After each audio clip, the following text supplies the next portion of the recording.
Thank you. Where are my early childhood providers? Love it. All right, so I am very happy to have you guys meet these panelists today. I think that what they are going to share is going to be really relevant, not only to tie the findings and what we heard this morning from Trepwise and Bashara and Stephanie, but also what we're asking you to get to go do in our next breakout sessions, right? This is our way of making it real and hearing from people with their lived experiences in terms of some of the issues that that have been raised before us today. So I'm very happy to introduce, and I'm doing this because two of them won't, to introduce, and they're nervous, so we're gonna make them real comfortable, right? Yeah. Right. So yes, come on.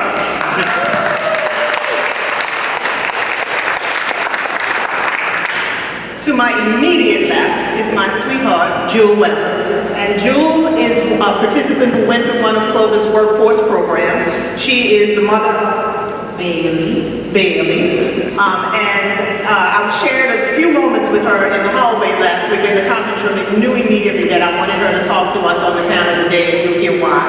Our next panelist is Christy McGinnis, and I'm going to tell you, we're going to give her a special round of applause because you don't even know why yet, right?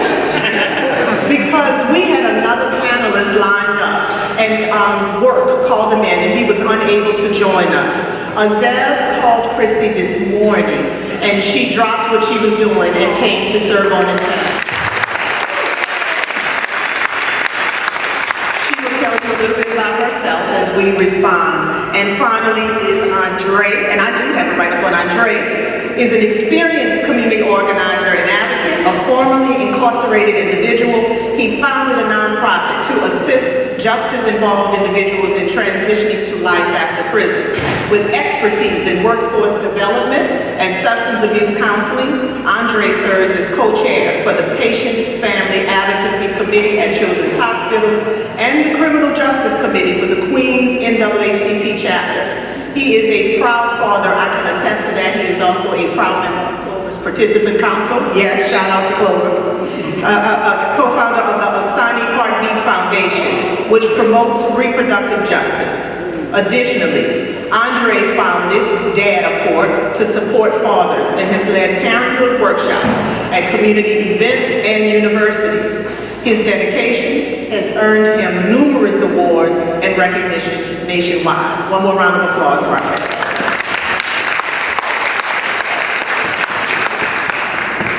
So I'm going to jump right into the questions and just allow them to answer where as we say in the church, where they're moved. So guys, we know that transportation and childcare are known barriers for individuals who are seeking employment opportunities and for staying employed, as we've heard this morning.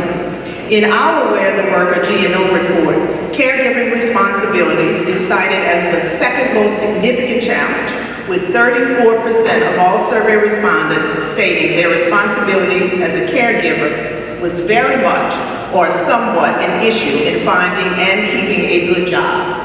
Of the 163 respondents, as we saw this morning, who reported having one or more dependent, 53% of them cited child care specifically as a challenge to their job prospects. Yet on the other side of the issue, we have employers who are reporting difficulty in finding qualified candidates. In your experience or in your opinion, what are some key reasons for this disconnect between individuals who are looking for employment and employers stating that they can't find employees? And what are some ways for them to meet in the middle of these issues? Who wants to go first? Go ahead, Andre. Good morning, everybody. I think one of the issues, especially now, I'm working with a lot of young dads in the East. And obviously, it's many of the things that we mentioned already in these workshops, the transportation, the access, but also I think it's a lot deeper with just overall with mental support as well. We can get an individual to a job, but if mentally they're not prepared to work, there are many factors that can come into play with that.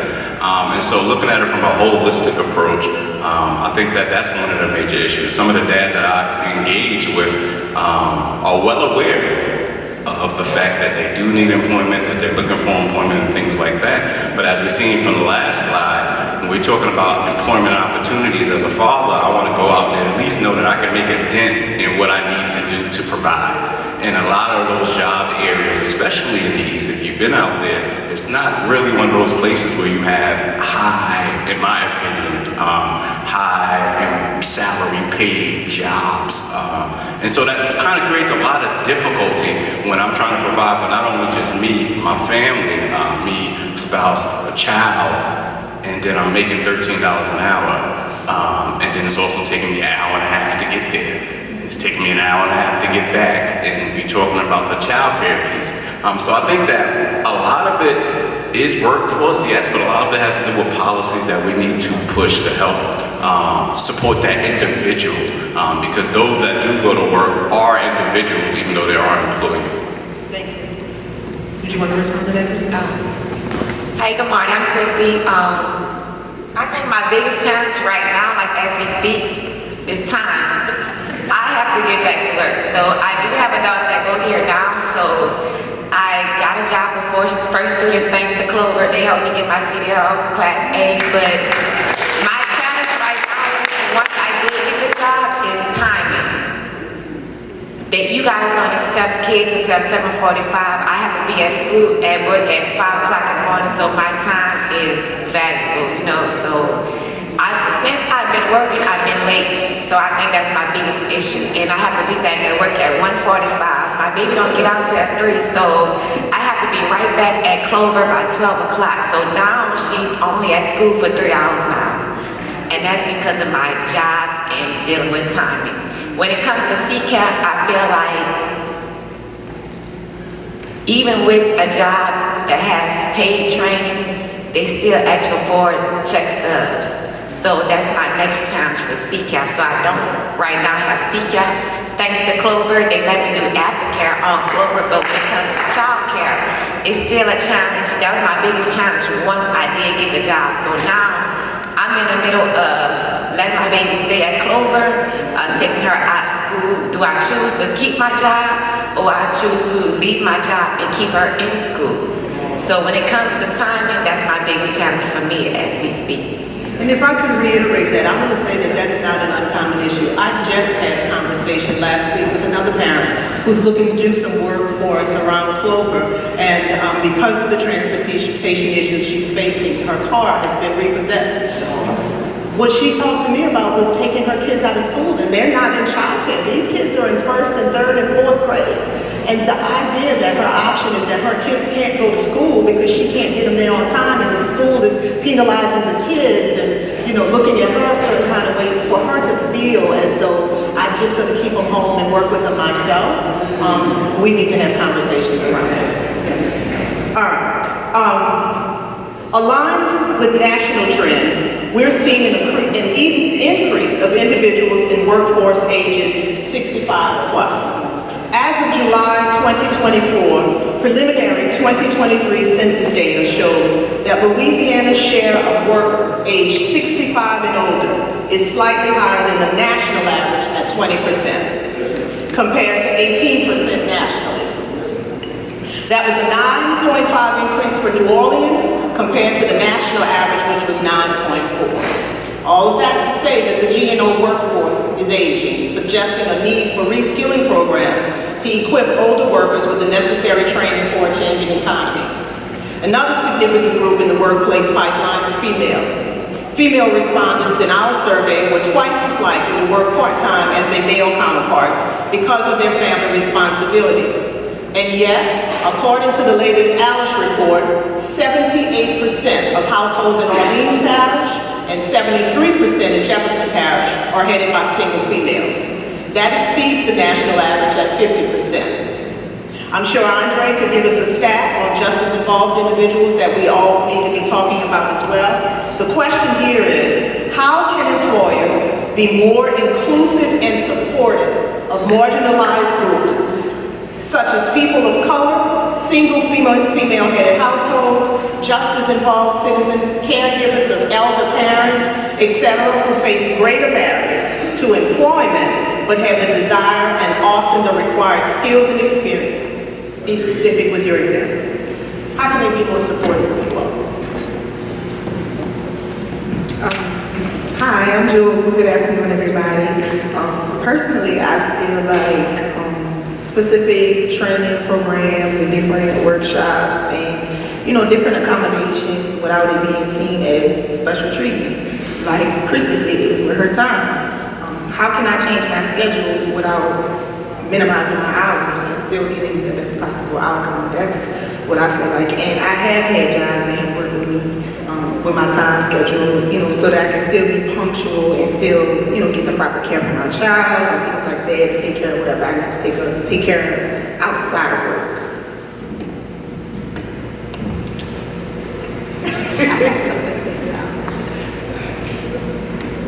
I think that we got to listen to the people. We listen to our numbers a lot more than we listen to the people, and I think that that's very, very important. And one of the techniques that I used while I was a counselor was listening to what a person's not saying to understand what they're really saying. Because a lot of the times those surveys aren't really asking what needs to be asked. And I think that it's important to kind of listen to the people and make sure that you build a rapport. I mean, I would find it strange too if I haven't met anybody who just show up asking me questions and I'm like, I'm knee deep in this stress of trying to figure things out.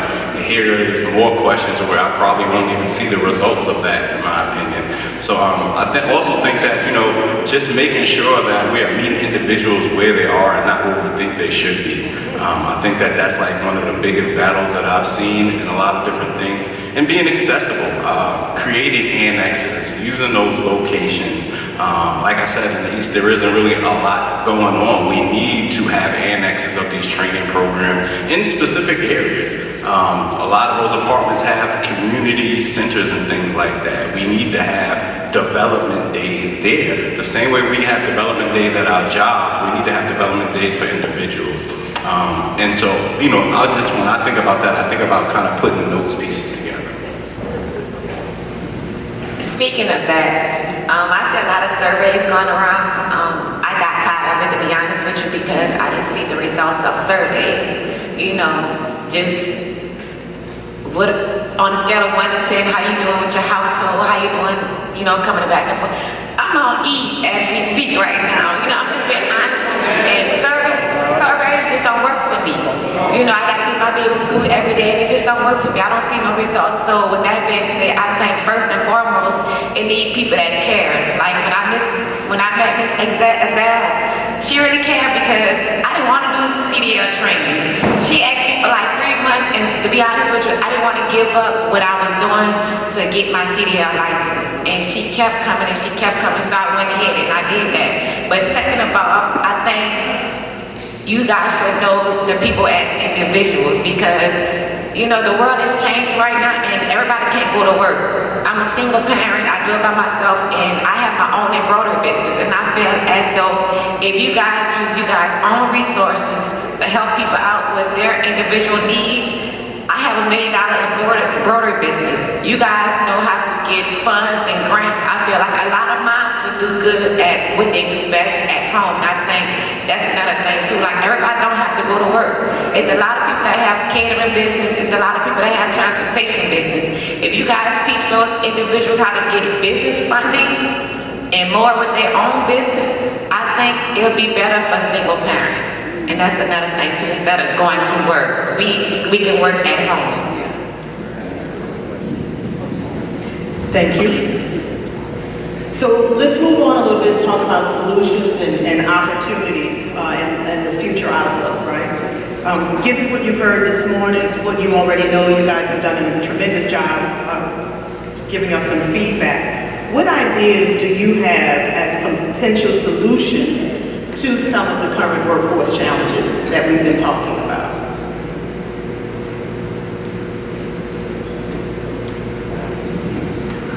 I feel like engagement exercises, things like that. When you're collaborating with a certain party for the best possible outcome, I'm not as creative, I won't lie, but I have seen different team building exercises and things like that. Even if it's just to, take a breather or to step away, go outside and get different experiences and different outlooks without, tone being misconstrued and things like that. I think that will help, which I'm kind of, skeptical about with the tone and different opinions and just providing a safe space, for us to express ourselves and things like that.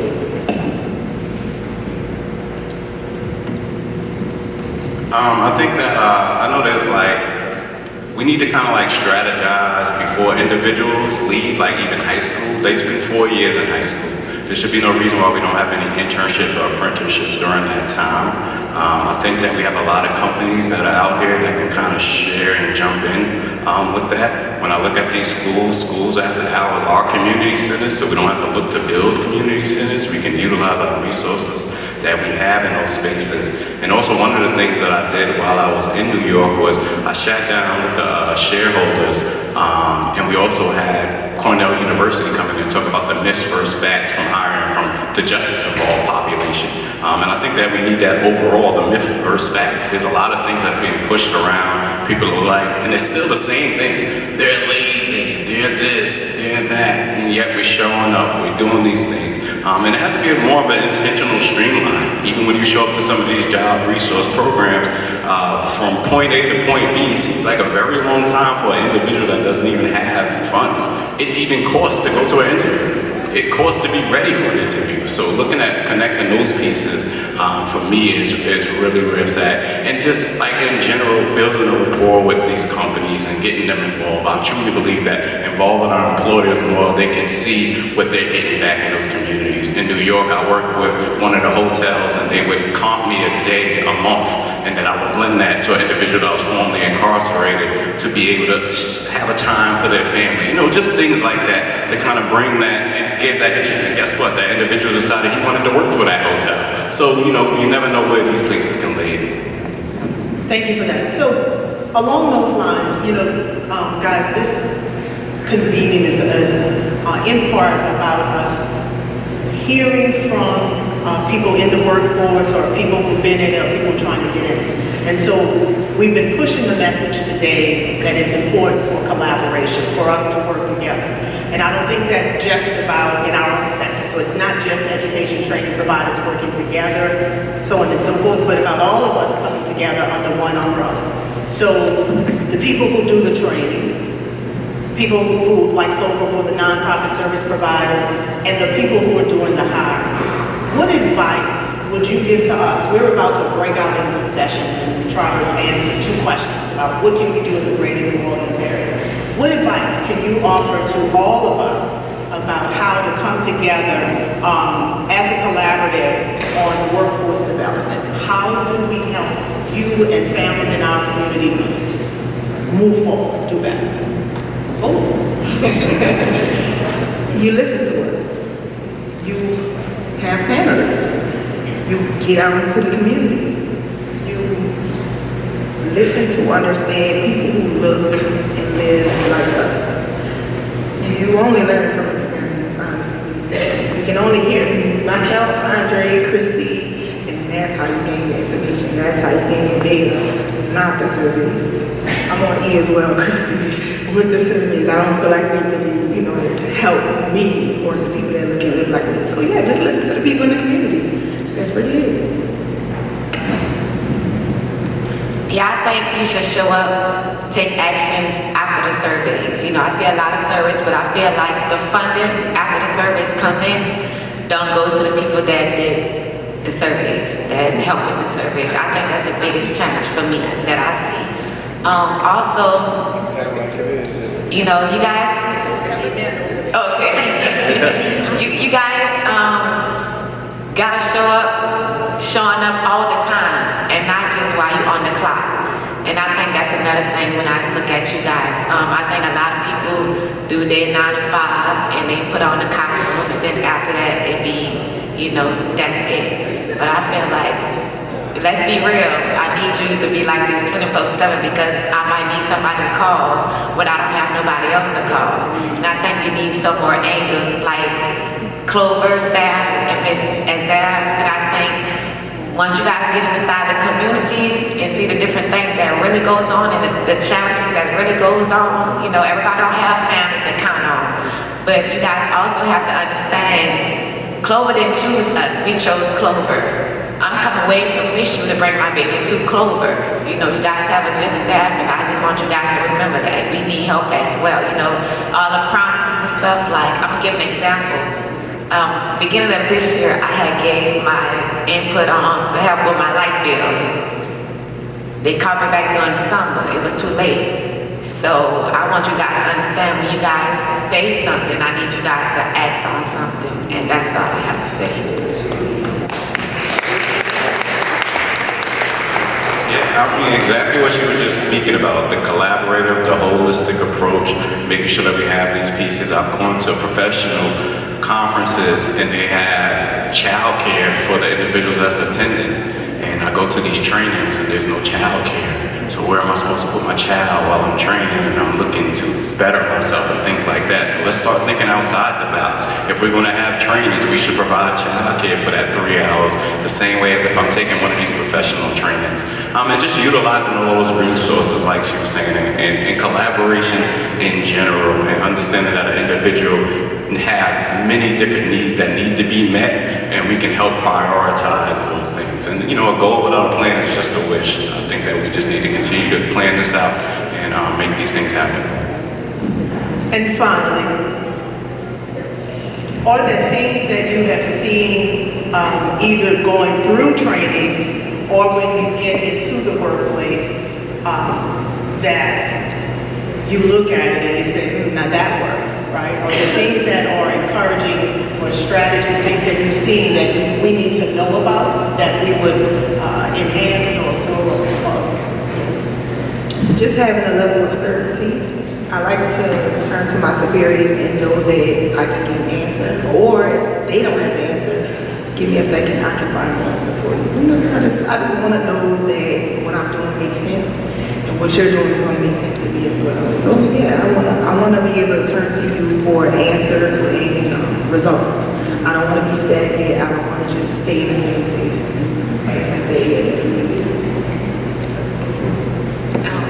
I have an opinion. I mean, by me doing my driving the school buses, by me getting my CDL, I think the best thing Clover should do is get a transportation company. Because I do not want to send my baby elsewhere, okay? And I'm on the borderline of that right now. But I think if you guys find it, you know, you guys have the funding. It would be perfect if you guys just have that transportation company, because a lot of parents do not want to take their kids from Clover, and I'm being honest. So I think that would be a great help. Even if we do have to pay for it, we feel safe with Clover staff coming to get our kids besides outside staff, and that's just my opinion. And I think that I'll just leave with this. The last thing I really truly believe worked was having that good job forecast and having that employer meeting with local trainers and saying that job forecast, and then putting those trainings ahead of time, maybe even 2 cohorts before they even thinking about those those positions. Those situations lead to better outcomes, just in my opinion. Thank you. Before we wrap up, do any of you have any questions that you'd like to ask these brilliant young people on this stage? Any questions? Yes, ma'am. Ron. I'm just going to say, I have my notes.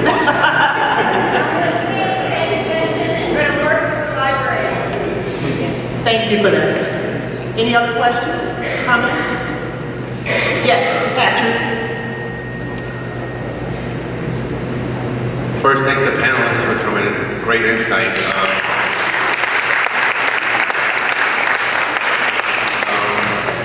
Just something that just wasn't mentioned, and I think that would be helpful for the conversation, is that just taking into consideration, Louisiana still carries the most restrictions for people who are convicted in the state. We carry 389 restrictions compared to 123 nationally.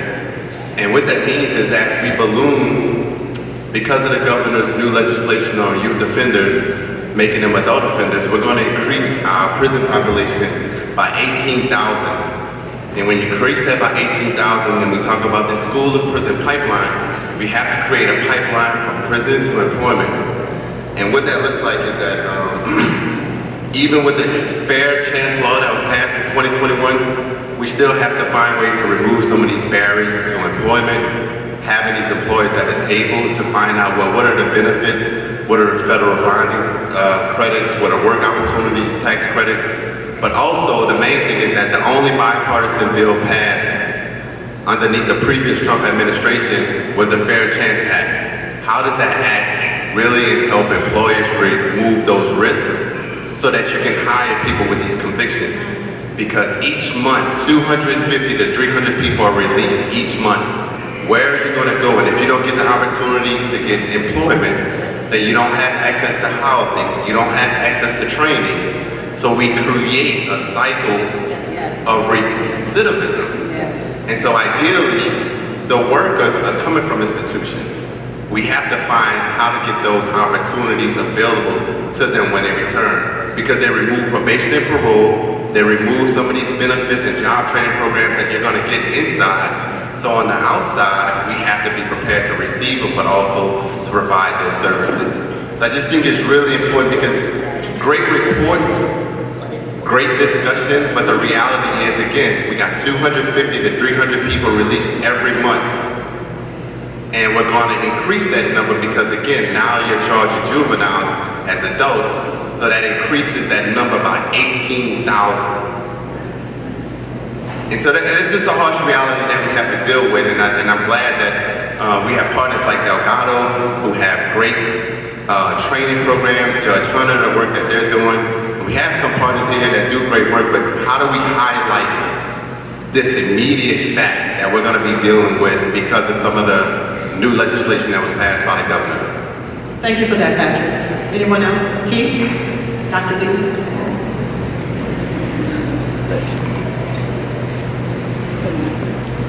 Yeah, I definitely want to add my thanks to y'all for doing this. It's really insightful, and one of the things that I hear loud and clear is this, you know, while we may be providing comprehensive services, including early learning, we're doing it kind of like a one-size-fits-all, right? When it comes to the time, especially, and certainly mixing it up when it comes to how we're providing those services and the array of things that we do with young children, with y'all. But at the same time, it really, I'm hearing loud and clear what you're saying about the time and the availability and really working around your schedules versus around our schedules. And it's something we spent a lot of time talking about here in terms of how can we do that? How can we, you know, go outside the box and really mix it up in terms of availability for you around your schedules and around what you need so that you can succeed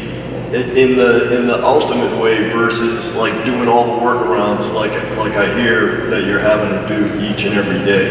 Thank you, Keith. So thank you for that. Yeah, thank you, Keith. Dr. Montgomery had a question as well. Thank you. Thank you all for sharing. If you all had not continued to use this word time, I would not have said anything. But my dissertation in 1996 was time, a variant of post-secondary education for AFDC recipients. And the issues didn't change. I wanted to say something about people coming out of incarcerated situations.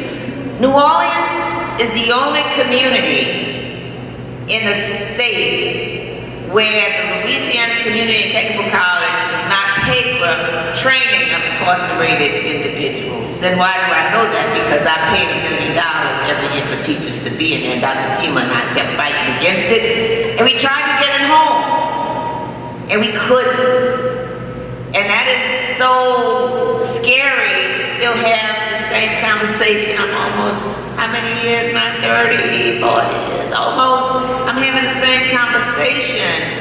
And what I appreciate, my work is qualitative, I do love quantitative data, but I think you can't have that without qualitative data. You have to hear from the individuals. And so we thank you for sharing, because I heard you, and I haven't left this workforce game. I was around with Project Independence, welfare reform, and it seems like we're circling back, Ms. French and everybody else who was in it, to do this work, because we have to come, we know where we've been, we have information, now we got to decide where we're going to resolve some of these challenges. And the last thing I'll say about workforce, when workforce came on board, the intent was for business to be at the table. It was supposed to be a partnership between workforce and training environments. Where are the business people who keep telling us we don't have the workforce?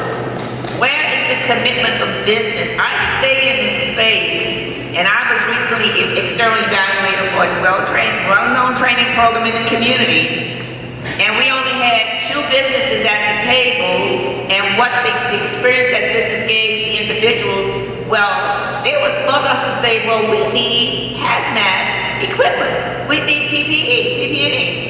And they were going to ask to do environmental abatement work without proper attire. And once that cycle left, the next one came. We don't have the commitment from business and industry that we need to make all of this reality, to pay real living wages. Thank you, Dr. Montgomery. Any other questions? I think that is the perfect segue. Everything that we've heard from the people in the audience and the panel, I want to say that I believe the young folks that have sat with us today just are the perfect example and the reasons why we say we have to listen to the people that we're trying to serve. And we cannot continue to just sit and develop these programs and do the surveys and all that and not have them involved. And that doesn't include just on panels, but also when we're developing the programs, when we're developing the training programs, they should be involved in that. And I'm probably preaching to the choir, but we need to bring that message forward. One announcement before I ask you all to thank me. We've been talking a lot about early childhood care, and I just want to take this time to announce, Andre brought this with us. There is a documentary that has been circling the country entitled Make a Circle. I don't know if you all have heard it, but it is a documentary that really delves into the issues that child care providers and communities are having around child care. Clover has partnered with My Training Grounds, and we're going to be hosting the documentary here on December 12th, and following that, having a panel discussion with Jen Brainwell, who is the director of the documentary herself. Also, Ms. Neely, who is the CEO or the president of the National Association for Family Child Care, will be here in person. And our own Thelma Harris French from Total Community Action will also be on the panel. I'm going to leave this up here. If you guys are interested, you can use the QR code to register to attend. We'll also probably be sending it out, but it promises to be a very informative and lively discussion around what we keep hearing is a very prevalent issue in our community as it relates to workforce development, training, and employment. Please help me thank these very talented.